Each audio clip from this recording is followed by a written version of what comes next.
Hello all and welcome back again to Recognition IAS general studies classes.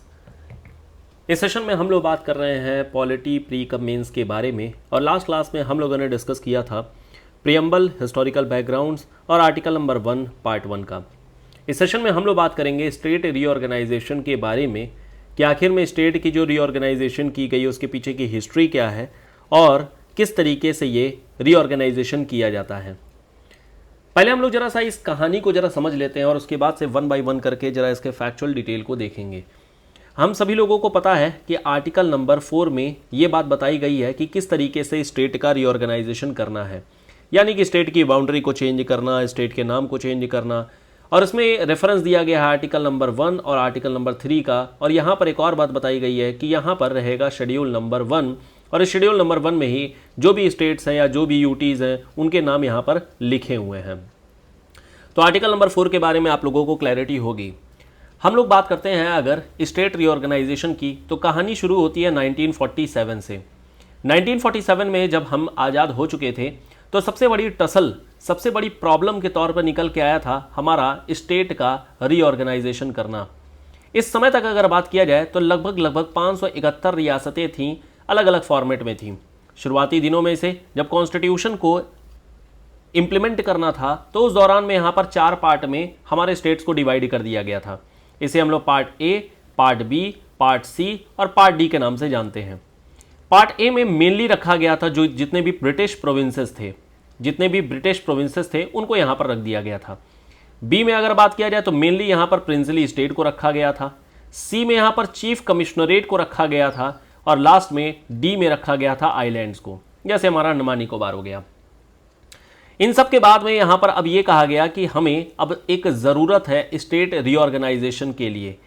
और state reorganisation के लिए जितने भी उस समय के स्टेट्स थे, जो लोग भी इंडिया में यूनियन के तौर पर निकल करके गए थे, एक मर्जर के तौर पर गए थे, इन लोगों ने डिमांड किया कि लैंग्वेज के बेसिस पर स्टेट को डिवाइड कर दिया जाना चाहिए। यानी स्टेट की रीऑर्गेनाइजेशन के लिए लैंग्वेज एक बेसिस के लिए स्टेट ने डिमांड किया। अब यहाँ पर स्टेट के डिमांड करने के बाद से फाइनली यूनियन ने अलग अलग कमीशंस बनाई। अब ये जो कमीशंस थी, सबसे जो पहली कमीशन बनाई जाती है वो 1948 में बनाई जाती है और यहाँ पर बनाई गई थी धर कमीशन। एस.के. धर के चेयरमैनशिप में ये कमेटी बनाई गई थी, जो इलाहाबाद के एक्चुअली जस्टिस थे। यहाँ पर इन्होंने अपनी रिकमेंडेशन में कहा कि लैंग्वेज को एक बेसिस नहीं बनाया जाना चाहिए, लैंग्वेज को तरीका मत बनाइए। बाकी इसके अलावा आप एडमिनिस्ट्रेटिव कन्वीनियंस को रख सकते हैं या फिर आप ज्योग्राफिकल बेसिस को रख सकते हैं, but language should not be the criteria to form the state. State को बनाने के लिए तरीका नहीं होना चाहिए। जैसे ही इस कमेटी की रिकमेंडेशन जाती है, स्टेट्स के द्वारा इस कमेटी को क्रिटिसाइज किया जाता है और एक हंगामा खड़ा हो जाता है कि हमें लैंग्वेज के बेसिस पर ही रिकमेंडेशन चाहिए। अल्टीमेटली धर कमीशन की जो रिकमेंडेशन थी उसको न अडॉप्ट करके एक नई कमीशन बनाई जाती है। और जो नई कमीशन बनाई जाती है, अगेन ये भी 1948 में ही बनाई जाती है और ये कमीशन है जेवीपी कमीशन बनाई जाती है। अब यहाँ पर जेवीपी कमीशन ने अपनी रिकमेंडेशन दी और इस रिकमेंडेशन में ये कहा गया कि हमारे ज्योग्राफिकल बेसिस, एडमिनिस्ट्रेटिव कन्वीनियंस, ये तरीका होना चाहिए। अगेन इन्होंने भी लैंग्वेज को दरकिनार कर दिया। लैंग्वेज को यहाँ पर भी इन्होंने कहा कि this should not be the criteria. फिर अल्टीमेटली 1953 इस रिपोर्ट के बाद से आंध्र प्रदेश मतलब कि जो तेलुगु देशम है, इस तेलुगु देशम में यहाँ पर एजिटेशन स्टार्ट हो गई, क्योंकि ये लोग तेलुगु के बेसिस पर अपना एक स्टेट की डिमांड कर रहे थे और यहाँ पर अपने एक लीडर निकल करके आ गए और इस लीडर की ही डेथ होने के बाद में फाइनली यहाँ पर तेलुगु देश को बनाना पड़ गया और अल्टीमेटली 1953 में ही आंध्र प्रदेश को बना दिया गया एज ए स्टेट और ये एकमात्र और पहला स्टेट बना जो कि लैंग्वेज के बेसिस पर बनाया गया था। सवाल यहाँ पर एक ये खड़ा होता है कि आखिर में लैंग्वेज के बेसिस पर क्यों नहीं लोग स्टेट को बनाना चाहते थे। इसके पीछे का कारण ये था इसकी हिस्ट्री का मतलब ये, कहीं ना कहीं अगर हम लोग देखते हैं यूरोपियन स्टेट को, अगर आप देखेंगे तो यूरोपियन स्टेट्स जितने भी हैं ये बेसिकली लैंग्वेज के बेसिस पर ही फॉर्म किए गए थे। ये लैंग्वेज के बेसिस पर, जैसे पोर्चुगीज़, पुर्तगाली, स्पेन में स्पेनिश बोली जाती है, चेक में चेक बोली जाती है, जर्मन में जर्मन बोली जाती है, फ्रांस में फ्रेंच बोली जाती है। तो लैंग्वेज के बेसिस पर यहाँ पर स्टेट्स को डिवाइड करके रखा गया है। स्टेट मतलब कि यहाँ पर एक तरीके से कंट्री को डिवाइड करके रखा गया है। तो ऐसा देखा गया और ऐसा अनुमानित किया गया कि अगर लैंग्वेज के बेसिस पर हम लोग इंडिया को डिवाइड करेंगे तो इंडिया में तो इतनी ज़्यादा डाइवर्सिटी है, इतना ज़्यादा कल्चरल कह सकते हैं कि प्रॉपर्टीज़ है और लैंग्वेज है कि यहाँ पर इंडिया तो कई सारे पार्ट में डिवाइड हो जाएगा। एक यूनियन के फॉर्मेट में तो कभी ये बन के ही नहीं रह पाएगा। और इसीलिए सिर्फ और सिर्फ लैंग्वेज को एक बेसिस लिया जाना, ऐसा सब लोगों ने डिस्कार्ड कर दिया, क्योंकि इंडिया को एक यूनियन बना के रखना था। इंडिया को अलग अलग फॉर्मेट में छोटी छोटी टेरिटरी में डिवाइड करके नहीं रखना था। तो ये मेन रीजन था जिसके कारण से लैंग्वेज को तरीका नहीं लिया गया। अल्टीमेटली 1953 में ही एक कमेटी फिर से बनाई जाती है, और इस 1953 की जो कमेटी थी ये बेसिकली फजल अली के चेयरमैनशिप में बनाई जाती है। 3 लोग थे, फजल अली, मतलब ये पाक कमेटी बोली जाती है, पानीकर, अली और कुंजरो। इस कमेटी ने फिर अल्टीमेटली अपनी रिकमेंडेशंस दी, और रिकमेंडेशन के बेसिस पर 1956 में ही एक 7th कॉन्स्टिट्यूशनल अमेंडमेंट लाया जाता है और स्टेट को रीऑर्गेनाइज किया जाता है। इस स्टेट रीऑर्गेनाइजेशन के बेसिस पर जितने भी हमारी 571 रियासतें थी, इनको हम लोगों ने 14 स्टेट्स और 6 यूटीज में डिवाइड किया। हालांकि ये जो स्टेट और यूटी है वो समय के साथ में आगे जा करके बढ़ते जाएंगे, और आज की डेट में अगर देखेंगे तो we have so many states and so many UTs. इसकी भी हम लोग बात करने वाले हैं कि आखिर में किस तरीके से क्या चीज़ें ली गई थी। तो एक तरीका यहां से समझ में आ गया होगा, एक बेसिस समझ में आ गया होगा कि आखिर में क्या तरीका अपनाया गया था स्टेट को रीऑर्गेनाइज करने का। ये पूरी कहानी अब क्लियर हो गई होगी कि क्या चीज़ है। 1956 के स्टेट रीऑर्गेनाइजेशन एक्ट जो कि हमारे फजल अली के द्वारा दी गई थी, इसके बारे में अगर बात किया जाए तो कमीशन बनाई जाती है 1953 में to define the boundaries of Indian state and UT on the basis of language. अभी तक में अगर हम लोगों ने देखा तो पार्ट ए, बी, सी और डी के बेसिस पर स्टेट को बना करके रखा गया था, और बाकी के जो एलिमेंट थे वो चीफ कमिश्नर और लेफ्टिनेंट गवर्नर के द्वारा ही लोकल असेंबलीज के फॉर्मेट में, या फिर कह सकते हैं इनके द्वारा ही मैनेज किया जाता था। 1946 में majority of the princely kingdom had joined the union of India in the domain of defence, diplomacy and communication. लेकिन फिर भी 3 रियासतें थीं, कश्मीर की रियासत, जूनागढ़ की और हैदराबाद की। इन लोगों ने शुरुआत में ज्वाइन नहीं किया था, जिसे हम लोगों ने बाद में रेफरेंडम या फिर मिलिट्री के द्वारा इसे मतलब एक तरीके से इंक्लूड कर लिया। These princely republics were politically incorporated in Indian Union by 1950. Additionally, these states were totally subordinate to the national center according to the state. अगर हम लोग इस स्टेट रीऑर्गेनाइजेशन कमेटी के कुछ हिस्ट्री के बारे में बात किया जाए तो स्टेट रीऑर्गेनाइजेशन कमीशन ये बनाई गई थी, और यहां पर क्या बेसिस लिया गया था? लैंग्वेज, मॉनेटरी, इंडस्ट्रियल और गवर्नमेंट एडमिनिस्ट्रेशन, यानी कि जो हमारा एडमिनिस्ट्रेटिव कन्वीनियंस है। 4 पार्ट में बेसिकली डिवाइड करके रखे गए थे, जिसमें से टोटल 27 स्टेट हुआ करते थे। अगर इसको देखेंगे तो पार्ट ए में हमारे पास में कौन कौन से स्टेट है? असम है, बिहार है, उड़ीसा है, मद्रास है, वेस्ट बंगाल, पंजाब, मध्य प्रदेश, और इसके अलावा बॉम्बे और हमारा जो यूनाइटेड प्रोविंस था, संयुक्त जो प्रांत था, वो आ जाता है। पार्ट बी में इसी तरीके से अगर बात करें तो मेनली यहाँ पर प्रिंसली स्टेट्स हुआ करते थे, जैसे कश्मीर, मध्य भारत, हैदराबाद, मैसूर, सौराष्ट्र, विंध्य प्रदेश, त्रावणकोर, कोचीन, पटियाला, राजस्थान और पेप्सू स्टेट। पार्ट सी में मेनली जो रखा गया था वो एडमिनिस्ट्रेटिव के नाम पर रखा गया था, जो चीफ कमिश्नरेट थे उनको रखा गया था। आप इसे समझ सकते हैं एक तरीके का यूटी, यूनियन टेरिटरी के फॉर्मेट में होती थी, जैसे दिल्ली, हिमाचल प्रदेश, कच्छ, अजमेर, बिलासपुर, कुर्ग, मणिपुर, कुछ Bihar, Bhopal, Tripura etcetera etcetera. Last में अल्टीमेटली हमारे पास पार्ट डी आ जाती है, जिसमें अंडमान निकोबार रखा गया था, जो कि एक आइलैंड टेरिटरी थी। बाद में ultimately state reorganisation commission 1953 form की जाती है, और यहाँ पर रिकमेंडेशन दी जाती है कि क्या स्टेट के बॉर्डर होने चाहिए। अल्टीमेटली यहाँ पर अगर देखेंगे तो जस्टिस फजल अली, पानीकर और कुंजरो, ये 3 लोग थे जो इस कमेटी के मतलब कि इस कमेटी में थे। अल्टीमेटली 1955 इन्होंने अपना रिकमेंडेशन दिया था, और इसके बेसिस पर, इस एक्ट के बेसिस पर 14 स्टेट और 6 यूटीज बनाए गए थे, और यहाँ पर ये स्टेट रीऑर्गेनाइजेशन एक्ट के तौर पर निकल करके आया। State Reorganization Commission advocated merging the formerly Part B state of Hyderabad with Andhra Pradesh and dividing the 4 type of state into 2 main category, यानी कि जो part A, B, C, D वाला जो टाइप है उसको अब स्टेट और UT में डिवाइड कर दिया गया, और अब से हमारे पास में अब स्टेट्स मिल गए। जो अभी तक पार्ट्स के फॉर्मेट में थे, हम लोगों ने उसे स्टेट के फॉर्मेट में तब्दील कर लिया।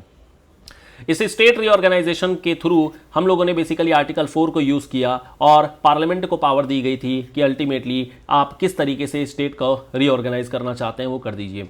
7th कॉन्स्टिट्यूशनल अमेंडमेंट एक्ट के जरिए फाइनली यहाँ पर असेंट दी गई हमारे प्रेसिडेंट साहब की, और अल्टीमेटली स्टेट को रीऑर्गेनाइज करा दिया गया।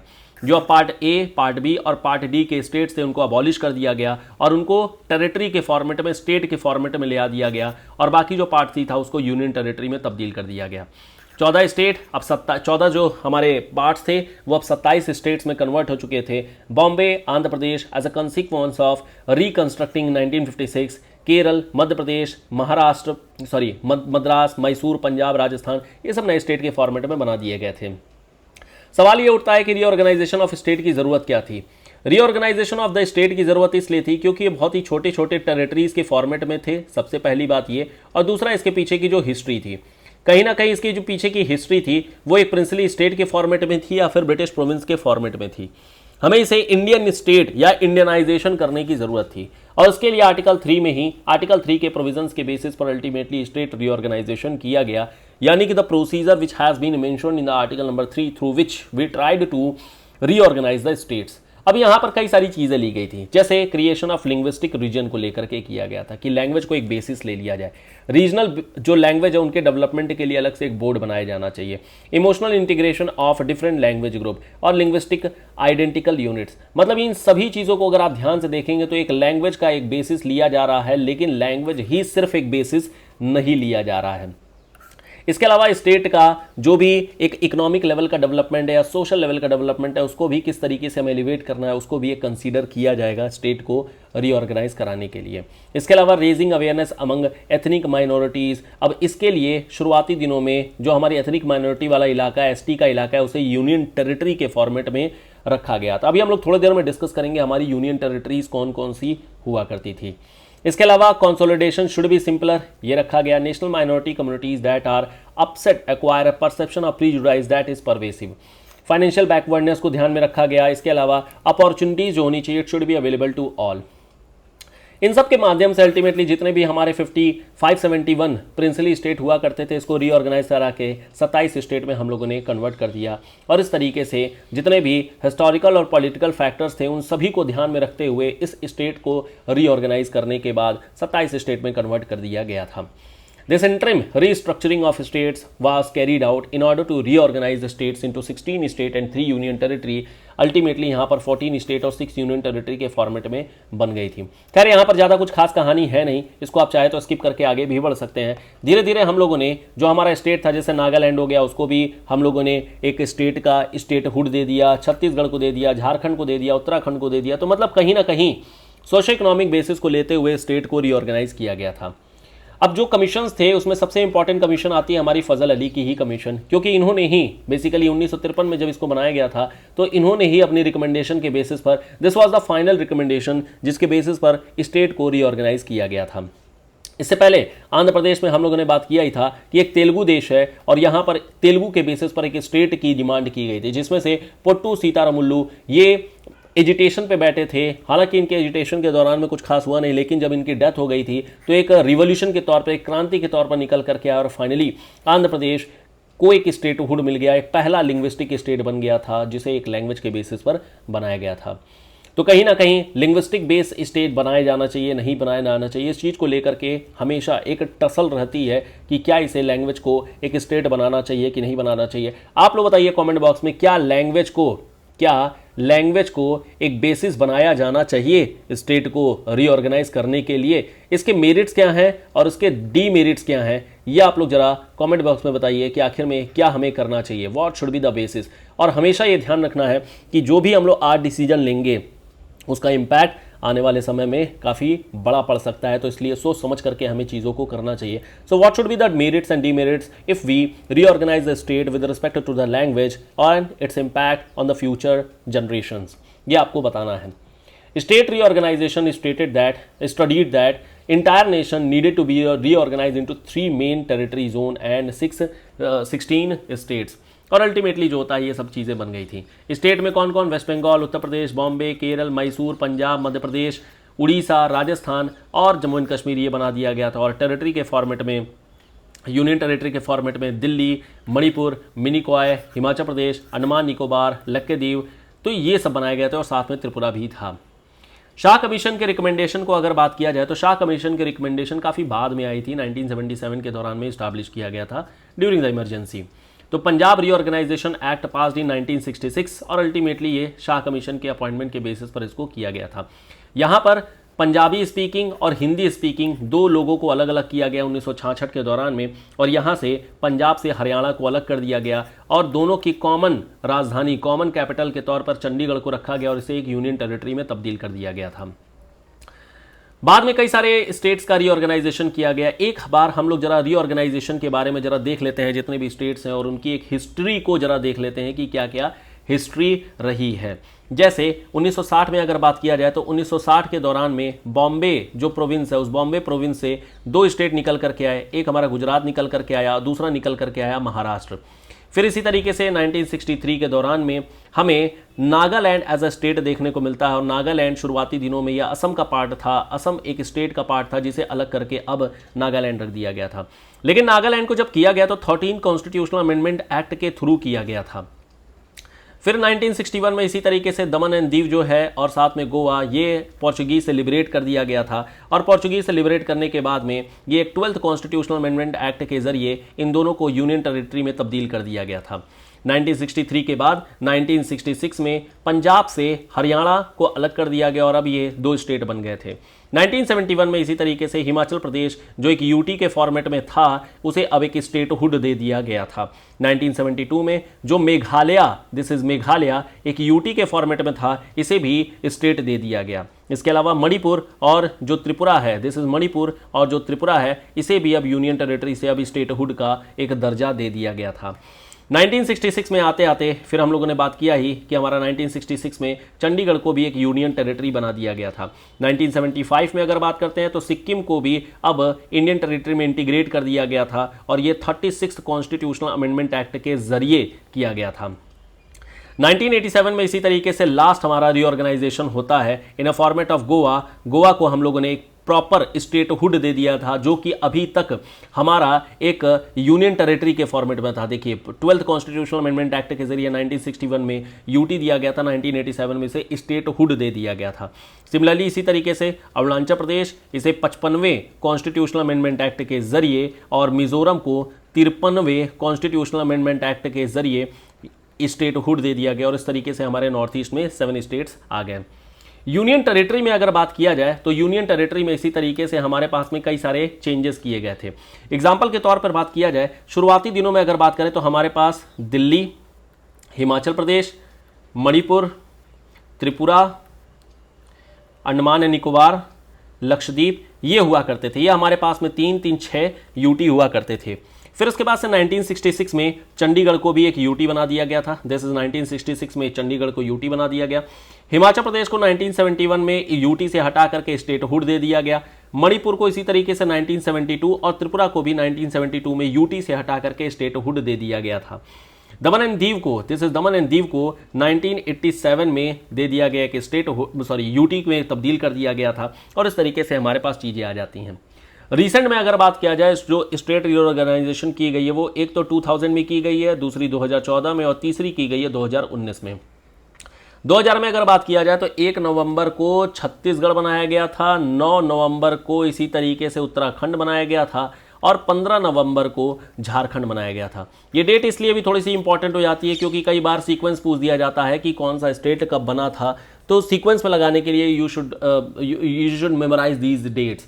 2014 में आप लोगों को पता है तेलंगाना बना दिया गया था और 2019 में आप लोगों को पता है कि जम्मू कश्मीर को डिवाइड करके आर्टिकल 370 को हटा करके जम्मू कश्मीर यूटी और लद्दाख एक यूटी के फॉर्मेट में बना दिया गया था।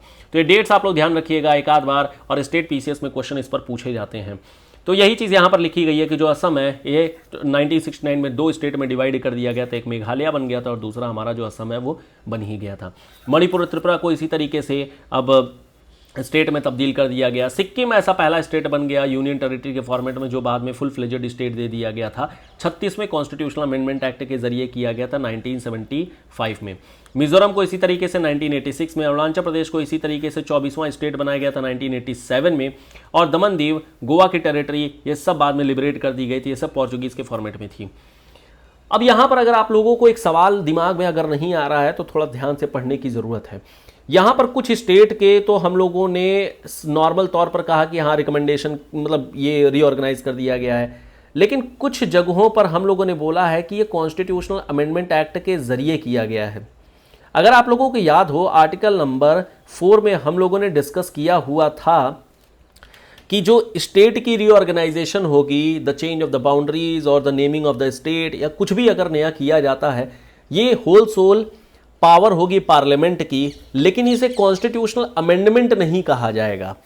तो आखिर में क्यों हम लोग कुछ चीजों को कॉन्स्टिट्यूशनल अमेंडमेंट कह रहे हैं, ये सवाल आप लोगों को सोचना है और खोजना है इसका आंसर। कमेंट बॉक्स में अपने आंसर्स को बताइएगा कि आखिर में क्या वो रीजन है जिसके कारण से यहां पर कॉन्स्टिट्यूशनल अमेंडमेंट्स कुछ स्टेट्स में की जा रही है लेकिन दूसरे में नहीं की जा रही है। और दूसरा आप लोगों के लिए सवाल है, लैंग्वेज को क्या हमें बेसिस बनाना चाहिए स्टेट रीऑर्गेनाइजेशन के लिए या नहीं बनाना चाहिए। लास्ट क्लास में हम लोगों ने एक क्वेश्चन लिया था प्रियम्बल को लेकर के कि क्या प्रियम्बल एक मिरर इमेज है या फिर क्या एक समरी है कॉन्स्टिट्यूशन की। इसका आंसर है नो, कॉन्स्टिट्यूशन की प्रियम्बल समरी नहीं है। उसके पीछे सीधा कारण है। समरी क्या होती है? समरी होती है अगर किसी स्टोरी को जब पूरा लिख दिया जाता है तब उसकी समरी बनाई जाती है। लेकिन जो हमारा प्रियम्बल है ये कॉन्स्टिट्यूशन के बनने के बाद नहीं बल्कि सबसे पहले ये काम किया गया था। So we can say preamble is a mirror of constitution, क्योंकि कहीं ना कहीं ये बेसिस बना था हमारे कॉन्स्टिट्यूशन को बनाने के लिए। लेकिन अगर ये कहा जाए कि preamble is a summary of constitution, ये गलत हो जाएगा, क्योंकि कहीं ना कहीं समरी जो होती है वो स्टोरी के बाद आती है, जबकि यहां पर हमारे पास में जो चीज़ें आई हैं वो कॉन्स्टिट्यूशन को लिखने से पहले आई थी। तो ध्यान रखिएगा, it is not a summary but you can say it is a mirror image of constitution. So हम लोगों ने इस सेशन में डिस्कस किया स्टेट रीऑर्गेनाइजेशन के बारे में। कुछ फैक्चुअल डिटेल्स थी जो आप लोग ध्यान रखिएगा। इसमें क्वेश्चन भी पूछे जाते हैं। जो क्वेश्चन आप लोगों से पूछे गए हैं कमेंट बॉक्स में उसके आंसर्स दीजिएगा। नेक्स्ट क्लास में हम लोग उसके आंसर्स भी डिस्कस करेंगे। फिलहाल यहाँ स्टॉप करेंगे, मिलेंगे नेक्स्ट वीडियो में। Till then goodbye, thank you so much, bye bye.